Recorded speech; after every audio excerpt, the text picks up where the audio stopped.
자, 댓글로 또 질문이 들어왔습니다. 네. 저 개인적인 질문 좀 할게요.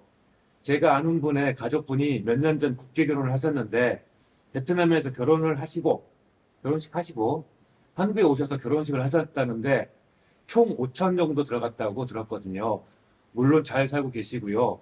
한국에서 결혼식은 선택사항 아닌가요? 아니면 필수사항인가요? 궁금해서요. 꼭 해야 됩니까? 결혼을? 자, 결혼식에 대한 거는요, 일반적으로 베트남에 오면은, 자, 약식 결혼식을 하잖아요.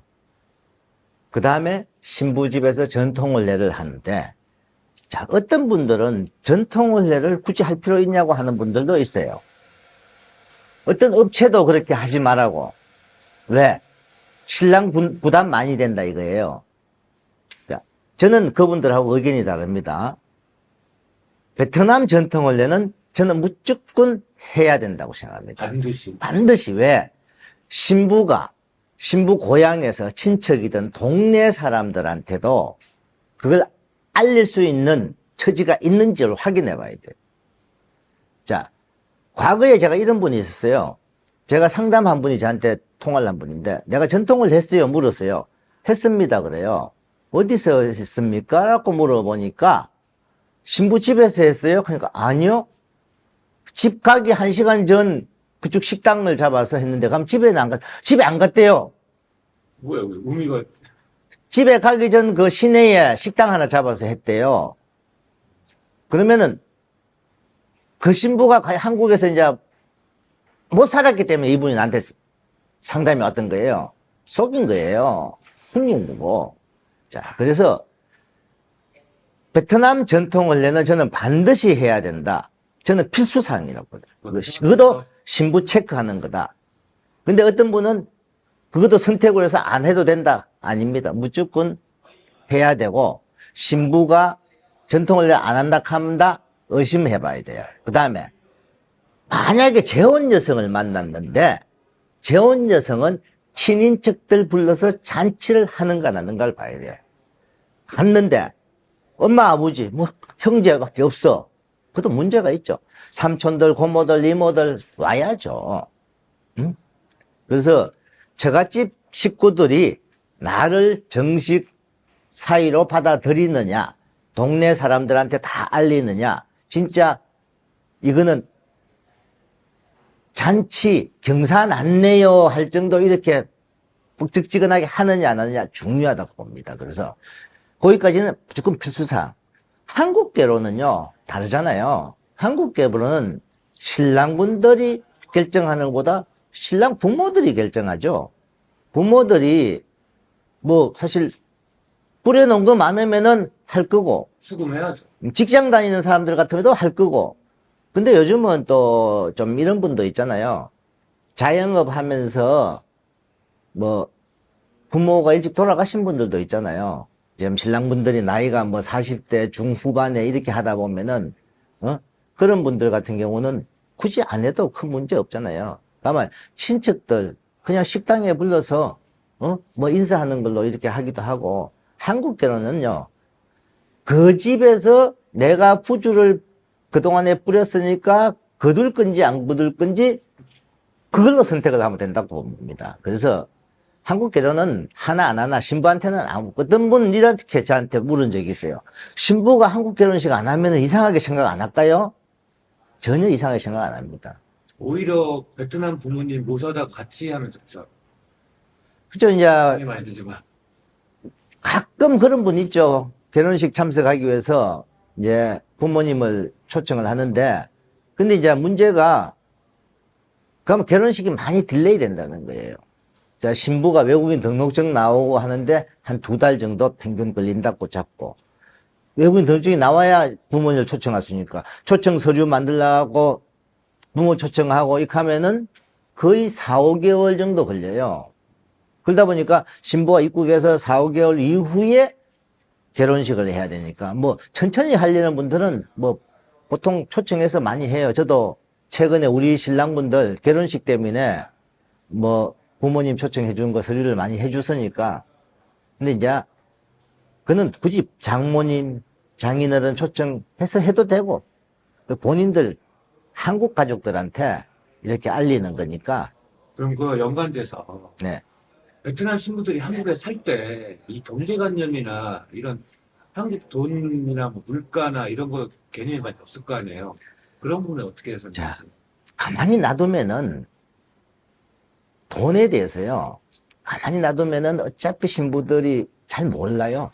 자, 어떤 분들이 이야기를 하죠. 이 베트남에서 과연 신부가 어떻게 살았느냐. 월급 받아갖고 필요할 때 쓰고 나면 저축을 한 사람이 더 물어요. 그냥 일반 직장 다녔을 때, 공장 다니고, 예를 들어서 이렇게 했을 때, 그리고 아니면은 부모 일 도와준 사람들은 부모한테 그때 받았었는데, 자, 이 베트남도요, 좀 기능직 쪽 신부들도 급여가 조금 높게 있는 분들, 제가 최근에 우리 신부들 중에도 그런 신부들이 있어가지고 제가 물었어요. 본인 통장에 돈 얼마 모아놨어요? 1억 정도 모아놓은 사람이 있더라고요. 1억 돈 가면 한국 돈으로 550만 원 한국 돈으로 생각하면 얼마 아닌데, 베트남에서 1억 돈 가면 큰 거죠. 그리고 지금 현재 진행하고 있는 신부도 돈 모아놓은 거 있어요? 예. 몇 천만 동 정도는 있어요. 다 모으고 해요. 근데 모을 돈이 없어 못 모은 거죠. 모을 돈이 없다 보니까 그 상태에서 한국에 오니까 문제. 한국에 오니까. 근데 자, 한국에 와서 신랑분들이 가르쳐야죠. 근데 저는 이렇게 생각해요. 가르치는데 한국에 와서부터 가르치는 게 아니고 저희들 신부들은 여기 있을 때부터 가르칩니다. 기숙사 생활할 때부터. 자, 결혼해서 기숙사 생활할 때부터 신부들한테 한 달 정해진 용돈을 주잖아요. 근데 일반적으로 구독자분들 지금 저희 회사가 아닌 다른 데서 결혼하신 분, 개인 소개 결혼하신 분들 이 방송을 들어보세요. 신부가 돈 더 주세요, 용돈 모자라요 분명히 엄청 많았을 겁니다. 저희는 아예 못 주고를 합니다, 신랑들한테. 제가 신랑들한테 설명을 합니다. 아마 신부들이 첫 달에 오빠 용돈 모자라요, 떨어졌어요 소리를 가끔 하는 신부가 있다. 근데 절대 주면 안 된다. 그러면 그때는 반드시 저한테 바로 문자 하세요. 그러면 우리 와이프가 신부한테 너 한 달 돈을 쓰라고 준 거를 왜 그렇게 다 썼는데, 자, 며칠 날 네 신랑한테 용돈이 오니까 그때까지 옆에 다른 신부한테 잠깐 빌려서 교통비, 학교 다니면 교통비 써야 되니까 교통비라도 쓰고 버텨라. 그 다음 달 지나면은요, 신부 용돈 떨어져서 소리 안 합니다. 쪼개서 씁니다, 이제. 이걸 가르쳐야 돼요. 저희 신부들은 100% 다 가르칩니다. 가끔 신랑들이 저 몰래 용돈 찡박아 주는 경우가 있어서 그렇지 일체 못 주고를 합니다. 그 돈 내에서 생활하도록. 그러면 그렇게 가르치는 신부들은요, 한국 가서도 신랑분들이 자, 식생활비 한 달에 얼마를 정해서 주면요, 그 내에서 쪼개 씁니다. 근데 전혀 안 가르치고, 자, 신랑이 용돈 줬어. 한 2주 있으니까 오빠 용돈 떨어졌어요. 왜 많이 뭐 서류 한다고 돈이 많이 들어갔어요. 이렇게 말해요. 서류 하는데 돈 들어가는 거 많이 없어요. 한국 돈 2, 3만 원 하면 돼요. 뭐 여권 만들고 하면도 한 3, 4만 원. 근데 안 가르치니까 또 주고, 모자라니까 또 주고. 그러니까 문제가 발생하는 거죠. 그래서 일단 그래서 한국에 왔어요. 신부. 그러니까 한국에 와서부터 자, 신부한테 한 달에 당신 이제 통장을 하나 만들던, 처음에는 신부 통장이었으면 신랑 통장, 그게 체크카드, 여기에 내가 돈을 얼마를 입금시켜 줄 거니까 본인 생각할 때 식생활비, 각종 세금 나가는, 공과금 나가는 건 신랑 통장에서 다 빠지니까 시장 보는 것만 얼마 딱 정해놓고 신부하고 같이 합의를 보세요. 금액은 뭐 저희는 우리 신랑들한테 어느 정도라고 이야기하지만은 뭐 그거는 신랑분들 경제 사정에 따라 다 다르니까 보통 기준에 신랑 신부 2인 가정 같으면요, 한 달에 시장 보는 값만 한 5, 60만 원 정도 하면 시장 가요. 거기서 플러스 신부 개인적으로 쓸 용돈, 저는 신랑들한테 처음에는 월 100 정도 주라고 합니다. 월 100 정도 주면서 신부한테 앞으로 시장 보는 거는 당신이 다 사세요. 근데 자, 다 사세요 하는데 이거 있어요. 신랑하고 신부하고 같이 왜 이마트나 홈플러스에 가서 그때 보면 집에 식생활품 말고도 모든 나머지도 많이 살 때 있잖아요. 그때는 신랑이 시원하게 계산해 주는 거예요. 그걸 가지고 그것까지 신부 보고 다 내라 하면은 모자라죠. 그렇게 말씀하시면 또 일부에서는 신부한테 100만 원짜리 협치카드 줘버리면 돈 아껴가지고 또 베트남 보내는 거 아니냐 이렇게 생각할 수 있잖아요. 본인이 정확히 가르쳐요. 왜 가르치지도 안 하고 하느냐 이 말이죠. 자, 저도 댓글에 그렇게 글을 쓰는 분 봤어요. 그러면 제가 가르쳐서 가는 신부들은 안 그런데 왜 다른 그쪽 신부들만 그러냐 이 말이에요. 안 가르치니까, 처음부터 안 가르치니까 그렇다 이 말이죠. 그럼 어떻게 해결해야 됩니까? 그럼 신부한테 단호하게 하세요. 자, 한 달에 당신 식생활비는 요걸로 쓰고 요걸로 써야 된다. 그러면 신부가 시장 보고 다 해요. 응? 자, 제가 실례를 한 가지 있는 얘기 드릴게요. 우리 신부 이야기입니다. 신랑이 식생활비로 얼마 통장에 줬어요. 이 신랑이 자기가 슈퍼에 뭐 사러 갈 일이 있을 때요.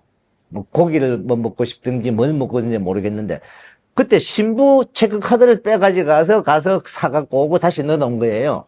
좀 쫀쫀하지 않아요? 그러니까 신부가 그 처음에 카드를 가져가길래 왜 가져간지 몰랐죠. 좀 있으면 나오지면 시장 봐갖고 들어오더래요. 왜 신랑이 이 카드로 나 사갖고 왔어. 그러니까 신부가 좀 기분 나쁜 거예요. 그럼 나쁠 수 있죠. 그럼 왜? 자기가 좀 혼자 이런 거 사러 갈 때는 자기가 또 사오면 어때서? 딱 틀에 정해놓고 먹는 거는 무조건 당신 카드. 문제가 있죠. 그래서 신부가 좀 화가 나서 자기 베트남 가겠다 소리 해버린 거예요. 답답한 분들, 자, 조금 유도리를 가지고 신부한테 그렇게 하더라도 신랑이 가끔 한 번씩 또 이렇게 계산해 주는 것도 미덕이 좀 가지고. 제가 조금 전에 질문에 저 좀 들어가면 네. 그 신부가 아꼈어. 그 생활비에서 아낀 돈에 대해서 신랑이 감사하는 경우가 많아요. 절대 타치하면 안 됩니다. 그 돈을 베트남에 보내든 그러면은 자, 거꾸로 이야기해 봅시다. 한국 여성하고 결혼했어. 한국 여성한테 100만 원 줬다 카도 한국 여자 안 삽니다. 그런데 그 100만 원 전까지 어디 썼냐 간섭하고 뭐 하고 해보세요. 한국 여자한테 예를 들어서 200, 300씩 주놓고 당신 어디 쓰세요 물어보세요. 가만히 있습니까? 부부싸움밖에 안 일나죠? 이혼당합니다. 예. 그러니까 베트남 여성한테도 와이프가 진짜 전혀 아예 시장을 안 본다 하면 모르죠. 시장 보고 다 하는 것 같으면은 그 돈이 얼마가 남든지 그 돈을 본인이 저축을 하든지 타치하지 말고 여자도 그거 모이는 재미가 있어야죠. 한국 여성처럼 베트남 신부한테 경제권 다 주는 사람 없잖아요. 어제 댓글에 누가 그렇게 써놨대요? 뭐 베트남 여성한테 누가 경제권을 주느냐 뭐 어쩌고 막 그렇게 써놨는데 경제권 주란 말은 저는 한 적 없어요. 한 부분, 요 부분만은 일임해주라. 이거죠. 그래서 신부들도 여유있게 좀 주면은 거기서 좀 모으는 재미가 있어야 여자들도 모으는 재미 있고 해야 비상금을 모으든 뭘 하든 돈을 모아서 또 부모님 뭐 좀 도와주든 그걸 타치할 필요는 없다 이겁니다.